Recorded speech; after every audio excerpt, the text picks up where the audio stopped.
এই যে দেখো ফড়িং, দেখো এই ফড়িংটা মানে কি হয়েছে আমি জানি না, উঠছেও না কিচ্ছু না, কেমন যেন শীতে কাঁপছে। এই দেখো মনে হচ্ছে শীতে কাঁপছে। এই প্রথম আমি ফড়িংভাবে ধরলাম।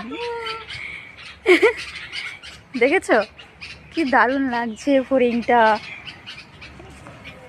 দেখবে আমি তুলবো, আমি একে তুলবো, একটু দিকে একটু ধর, একটু ধর, আমি এটা দেখাচ্ছি। এই যে দেখবে দেখো উঠছে না, তোকে কামড়ে ধরে রয়েছে আমাকে। ফড়িং পালিয়েছে, পালালো, পালিয়েছে ফড়িংটা। আর তুই কি করছিস দেখো, এই কুকুরের বাচ্চা নিয়ে কি করছো দেখো। ইরে বাবা, কুকুরের বাচ্চা কি কিউট না কুকুরের বাচ্চাটা। হাই বলো, হাই বেবি বলা, হাই হাই বেবি। কি করছো বেবি?